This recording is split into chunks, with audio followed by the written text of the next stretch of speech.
There is a moment that happens in nearly every bathroom in America, every single morning, between 6 and 9 a.m. It lasts anywhere from 30 seconds to 3 minutes. Most people over the age of 60 do it daily, without a single thought. And in the cardiac surgery literature, it has its own name, not because it is rare, but because it is a repeater. It shows up in the clinical data, it shows up on my operating table, and it showed up on a cold Thursday morning in October in a man named Walter. Walter was a retired civil engineer, a man of logic, a man of habits. He had passed a stress test only 8 months earlier. His cardiologist had told him, and I am quoting here, that he was in excellent shape for his age. But Walter had never been told about the Valsalva maneuver. He had never been told what it does to blood pressure during the most dangerous 90 minutes of his cardiovascular day. His doctor wasn't negligent. He just didn't have time, in a 7-minute appointment, to talk about bathroom habits. On that Thursday, Walter's morning habit cost him 43 minutes on a bypass machine and a conversation with me, in a recovery room, that he will remember for as long as he lives. I am Dr. Megan Foster. I have spent over 20 years in cardiac surgery. I have opened thousands of chests, and I have watched the same preventable sequence repeat itself more times than I can count to him. Today, I am going to tell you what I told Walter, because the mechanism is completely understood. The fix is entirely free, and the only thing standing between that mechanism and your heart is 90 seconds and the right information. To understand why Walter ended up on my table, you have to understand what is happening inside your body while you are still dreaming.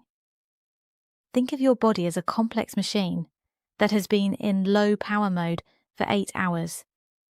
While you sleep, your heart rate slows, your blood pressure drops to its lowest point of the day. Your nervous system is quiet.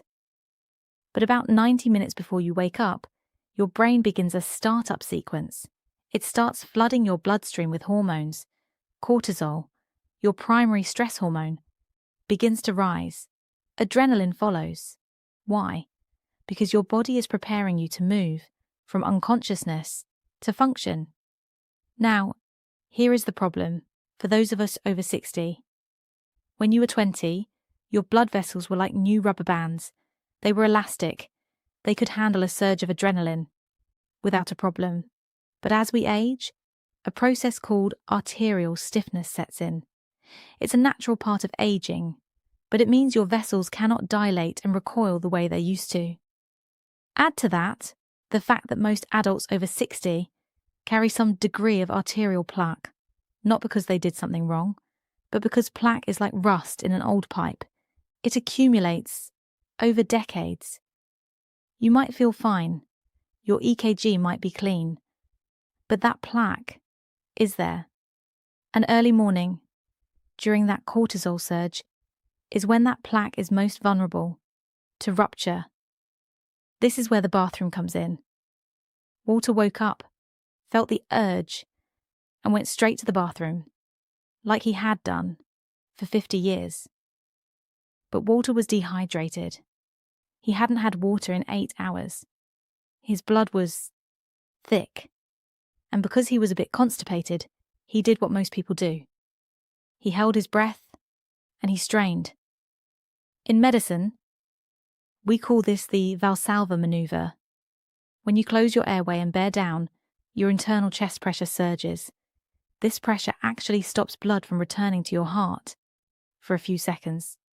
Then, the moment you breathe out, there is a massive rebound, a compensatory spike in blood pressure that is sudden, violent, and mechanical. For Walter, that spike was the hammer. It hit a small deposit of plaque in his right coronary artery. The plaque cracked. A clot formed, instantly. Within 2 minutes, Walter was on the floor.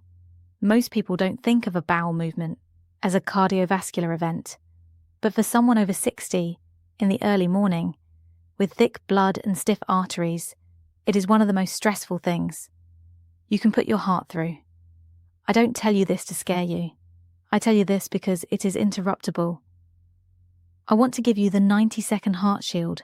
This is the exact protocol I gave Walter before he left the hospital. It costs nothing. It requires no equipment, but it changes the entire physics of your morning. Step 1. The vagus reset, 20 seconds. The moment your eyes open, do not move. Stay flat on your back. Take 3 slow, deliberate breaths, in through your nose, and a very long, slow exhale through your mouth. This isn't meditation. This is neurobiology. By slowing your breath, you are stimulating the vagus nerve. You are sending a signal to your brain to throttle down the adrenaline surge. You are manually lowering your heart rate before the day begins. Step 2. The viscosity fix, 40 seconds. Before your feet touch the floor, you must hydrate. Keep a full glass of room temperature water on your nightstand, not in the kitchen. On your nightstand, drink the whole glass. Your blood is at its thickest in the morning because you've been breathing out moisture all night. Thick blood creates friction. Friction causes plaque rupture. By drinking water before you stand up, you are thinning that syrup and making it easier for your heart to pump. And if you are taking a diuretic, a water pill, for your blood pressure, this step is even more critical. Diuretics flush out magnesium, which your heart needs for electrical stability. Drinking water first thing helps stabilize that system. Step 3. The orthostatic adjustment. Final 30 seconds. Now, sit on the edge of the bed. Do not stand up yet. When you move from lying down to standing, gravity pulls your blood toward your legs. In a younger person, the body compensates instantly, but after 60, that reflex slows down. So sit there, rotate your ankles, feel the blood moving. This prevents that sudden drop in blood pressure, which would otherwise force your heart to panic and spike its rate to keep you from fainting. Now, let's talk about the bathroom itself, because the Valsalva risk doesn't just go away.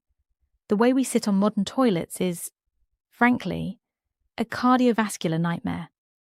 We sit at a 90-degree angle, which creates a kink in the colon.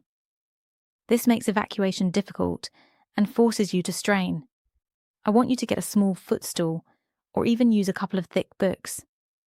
By lifting your knees above your hips, you change the geometry of your anatomy. You straighten the kink. This allows things to move naturally, without the need to hold your breath and push. You are removing the hammer from the equation. You are protecting your heart by simply changing your posture. In the recovery room, Walter asked me a question that I hear almost every week. He said, "Dr. Foster, why didn't anyone tell me this sooner?" He wasn't angry. He was just confused. He had done everything right. He walked. He watched his salt. He took his pills. And my answer to him was honest. The medical system is built for emergencies and medications. It isn't built for the small moments. A 7-minute doctor's visit doesn't leave room to talk about how you breathe when you wake up or how you sit in the bathroom. But as a surgeon, I see the results of those small moments. I see the October Thursdays. That could have been avoided. Walter is doing great now. He has a glass of water on his nightstand every single night. He calls it his insurance policy, and it's the cheapest insurance policy in the world. I want you to make a promise to yourself. Tonight, before you turn off the light, put a glass of water on your nightstand, not tomorrow, tonight. Make it a non-negotiable part of your life. And I want to hear from you. Have you ever felt that grey or dizzy feeling when you stand up too fast in the morning? Write yes or no in the comments. I read every single one of them because your experiences help me know what to teach you next. If this information helped you, or if you think it could save someone you love, please share this video. Send it to your brother, your sister, your friends. We need to start having these conversations before we end up in the recovery room. And if you want more honest, research-backed advice on how to navigate your health after 60, subscribe to this channel. I built this for you. Take care of your heart. It's been beating for you for over 60 years. Give it 90 seconds of help. Tomorrow morning, I am Dr. Megan Foster. I'll see you in the next one.